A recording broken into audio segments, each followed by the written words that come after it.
Technology. 1. Why are people keen on buying new electronic devices?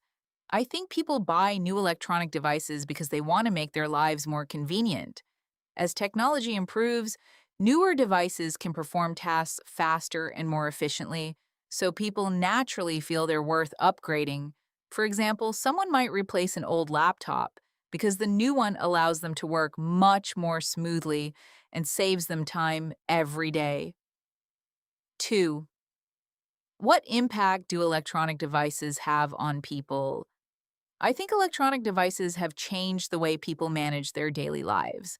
Instead of spending time on routine tasks, people can now complete them with just a few taps on a screen. A simple example is online banking. Rather than visiting a bank branch, people can transfer money or pay bills within a minute, which makes everyday life much more convenient. 3. What are the advantages and disadvantages of AI? I think the biggest advantage of AI is that it increases productivity. Since it can process information much faster than humans, people are able to finish many tasks in a fraction of the time. For instance, instead of spending an hour analyzing a large dataset, an AI tool can do it in just a few minutes, allowing people to focus on more important work. The main drawback is that people may stop thinking for themselves. If they rely on AI whenever they face a problem, they gradually lose the habit of analyzing and solving problems independently. Over time, this can weaken their critical thinking skills without them even realizing it. 4. Do you think people today should learn about AI technology? Yes, definitely. I think understanding AI is becoming as important as knowing how to use a computer. Since AI is now part of many jobs, people who know how to use it effectively are likely to have a competitive advantage. For example, an employee who can use AI to automate repetitive tasks will often complete their work faster than someone who relies entirely on manual methods. 5. Should children learn to use AI? Yes, but I think they should learn how to use it as a learning tool rather than a shortcut. If children use AI to understand difficult ideas or receive feedback on their work, it can make learning much more effective.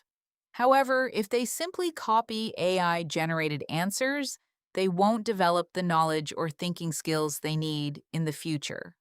6. How can AI help in our lives? I think AI helps by reducing the amount of repetitive work people have to do. Instead of spending time on simple but time-consuming tasks, people can let AI handle them and focus on work that requires creativity or decision-making. Take email management as an example. AI can summarize long email threads in seconds, allowing users to understand the key points without reading every message. 7. Do you think students are overly reliant on AI? Yes, to some extent. I think some students have started treating AI as a substitute for learning rather than a tool to support it.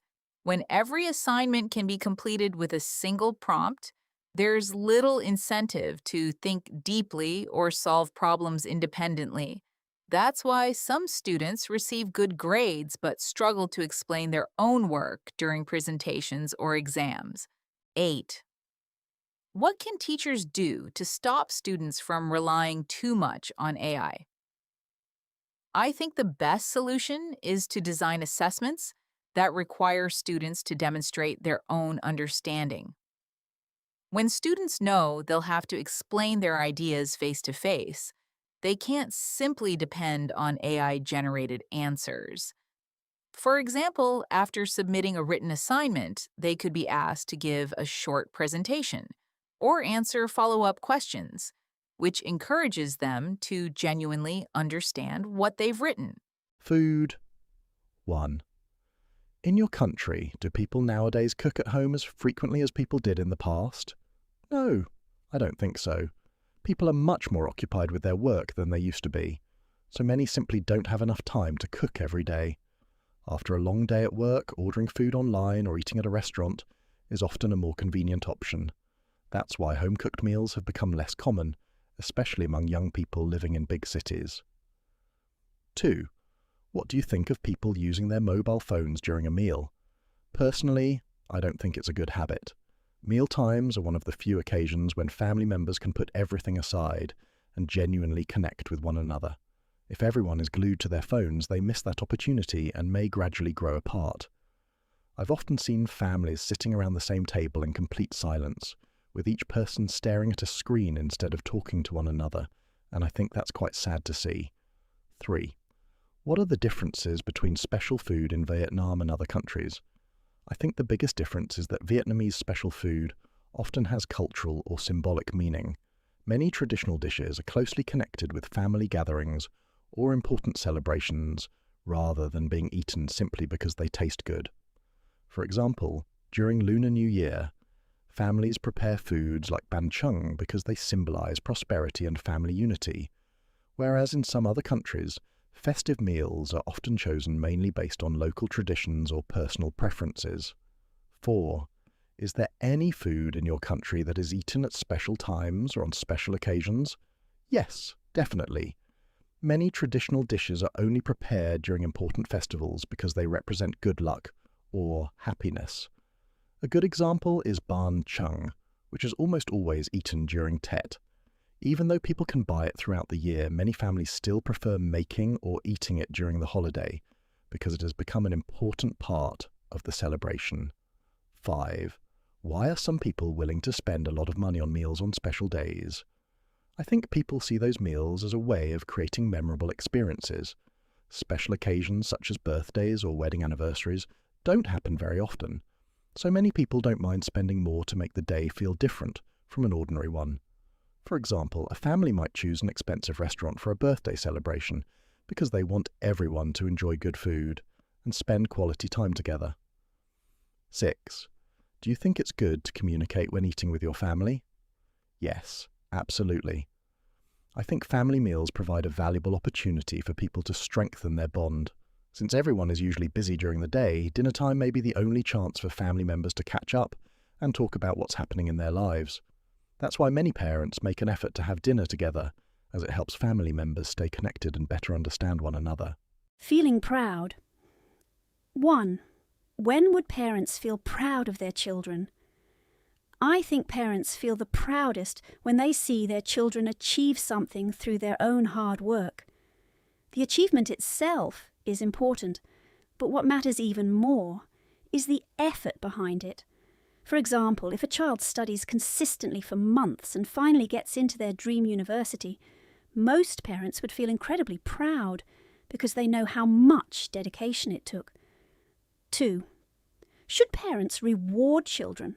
Why and how? Yes, I think rewards can be a good way to encourage positive behaviour. If I'm not mistaken, psychologists call this positive reinforcement.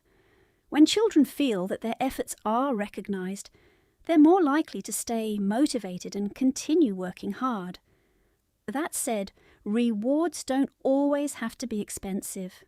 Sometimes taking a child out for their favourite meal or simply praising them in front of the family can be just as meaningful as buying them a gift. 3. Is it good to reward children too often? Why?